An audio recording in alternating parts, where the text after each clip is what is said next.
Senior citizens కోసం ఒక help line ఏర్పాటు చేయాలి. మీరు కూర్చుంటారు అంటే అక్కడ మీకు ఒక టేబుల్ ఏర్పాటు చేయాలి. కానీ దయచేసి మీ పర్సనల్ సమస్యలు ఉన్న భూమి సమస్య, పక్కోడు జరిగిండు, ఒక ఫీట్ జరిగిండు, వానికి లేపాలి, వీళ్ళు నొక్కాలి, అవన్నీ రాకండి. కారనే అనుకుంటున్నాను. ఎందుకంటే 24 గంటలకి అవే.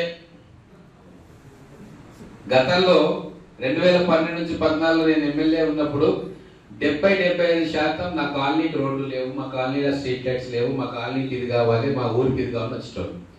ఏమైందో ఈ 10 సంవత్సరాలలో ఊరు కోసం అనేటువంటి ఎవరు రాలే ఇప్పటిదాకా. నేను నాకు ఇదే అయిపోయింది.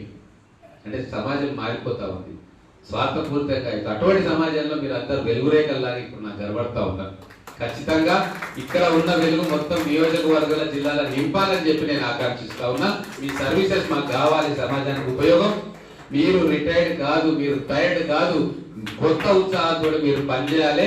మీరు పనిచేయడానికి నా వంతు బాధ్యతగా మీ ఎమ్మెల్యేగా నేను ఏం చేయాలనో మీరు చెప్తే మీ మార్గదర్శకాల్లో నేను పనిచేస్తాను. కాబట్టి ఇది మొదటి మీటింగు, మీరు కూర్చోండి. నెక్స్ట్ ఇంకా ఇదైతే నేను మాట్లాడతాను, ఎక్స్టెన్షన్ ఇప్పిస్తాను. నెక్స్ట్ మాకు బడ్జెట్ వచ్చినప్పుడు పైన కూడా ఇంకో రూఫ్ ఇప్పిస్తాను, లైబ్రరీ ఏర్పాటు చేయిస్తా, టీవీ ఏర్పాటు చేయిస్తా. కాలక్షేపం కూడా కావాలి కదా, వీలైతే చిన్న క్యాంటీన్ కూడా ఏర్పాటు చేయడానికి స్థలం ఇస్తాం, ఛాయ్ తాగాలి కదా. సో ఇవన్నీ కూడా మనం చేద్దాం.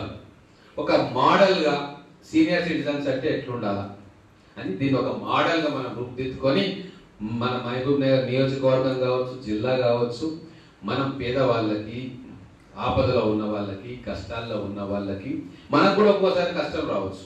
సో దానికి కూడా సమస్య సమాధానం పరిష్కారం దీంట్లో నుంచే వస్తుంది. ఇప్పుడు ఇంతమంది ఉన్నాం, చిన్న ఆపద వస్తే ఫోన్లే ఆన్లైన్ కాంటాక్ట్లో ఉంటే 10 మంది వెళ్ళిపోతారు కదా. ఎవరో మన సీనియర్ సిటిజన్ వల్ల ఎవరికో యాక్సిడెంట్ అయిపోయింది, అందరూ కలిసి అక్కడికి పోతారు, తీసుకుపోతారు, హాస్పిటల్లో పెడతారు, ఒక మనోధైర్యాన్ని ఇవ్వగలుగుతారు, పక్కన కూర్చుంటారు. ఒక్కోసారి కుటుంబ సభ్యుల దగ్గర లేకపోవచ్చు, మనలోనే ఒకరు అక్కడ కూర్చొని ఒక నైట్ వాళ్ళతో స్పెండ్ చేస్తారు, వాళ్ళకి ధైర్యాన్ని ఇస్తారు, వచ్చి మళ్ళీ రిప్లేస్ చేస్తారు ఇంకోరు. అంటే అటువంటిది ఒక నెట్వర్కింగ్, ఒక రిలేషన్షిప్ మనం ఎస్టాబ్లిష్ చేసుకుంటే మనలో ఉన్న తారతమ్యాలు, ఈ కులాలు, మతాలు, ఉన్నోడా లేనోడా, చదువుకున్నోడా లేవన్నింటినీ కూడా మనం తగ్గించుకోవాల్సిన అవసరం ఇప్పుడు ఉంది 21వ శతాబ్దంలో. కాబట్టి మీరందరూ కూడా గతంలో పెన్షనర్స్ వాళ్ళు పిలిచినట్టు నాకు ఫిల్టర్ కావాలి, అది కావాలి, ఇది కావాలి అడగకుండా మేము సమాజానికి సేవ చేస్తున్నామని మీరు చెప్పినందుకు, మీ సేవలో మీ ఆలోచనలో పాలు పంచుకోవాలని చెప్పి నాకు కూడా ఉత్సాహంగా ఉంది. ఖచ్చితంగా మీ అందరూ ఉత్సాహాన్ని, మీ ఆలోచనను, మన ఆలోచనను, ప్రభుత్వ అధికారుల ఆలోచనను కలగలిపి ఒక మంచి సొసైటీకి అందించే ఒక మంచి సంస్థగా మన అందరం కలిసి రూపుదిద్దుకుందాం.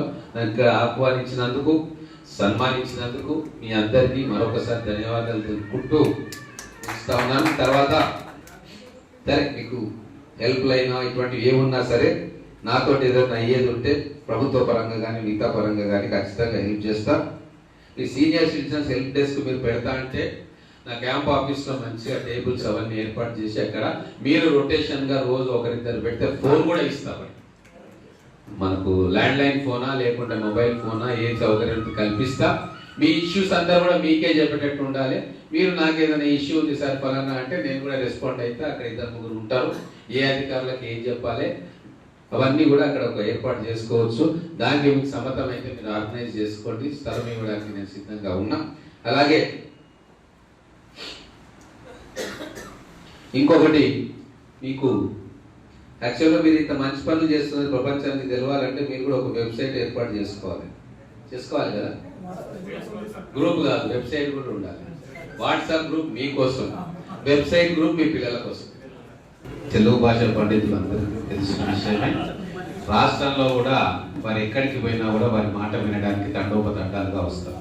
కాలేజ్ అయినా, ప్రవచనమైనా, ఇంకేదైనా సరే వారు కవి కాబట్టి కొన్ని పొగడ్తలు ఉండొచ్చు, కానీ బాధ్యత చాలా కనబడ్డది వారు ఇచ్చిన దాంట్లో. ఎన్నో విషయాలు సూచనప్రాయంగా మీరు ఇట్లా చేయాలి అని చెప్పి నమ్మగర్భంగా హెచ్చరించి వాటన్నింటినీ కూడా స్వీకరిస్తా ఉన్నాం.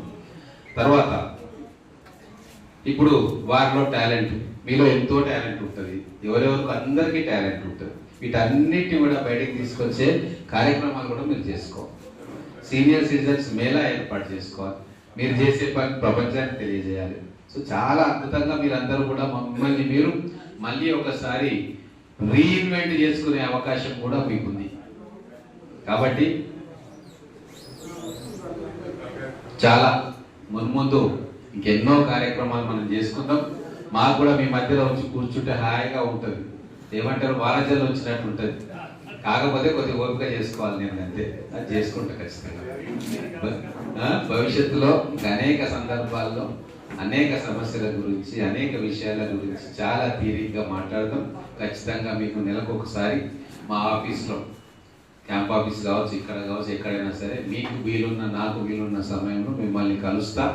మీ ఆశీర్వచనం కావాలి, మీ అడ్వైస్ కావాలి, మీ సహాయ సహకారాలు కావాలి, మీ సర్వీస్ కావాలి. Thank you.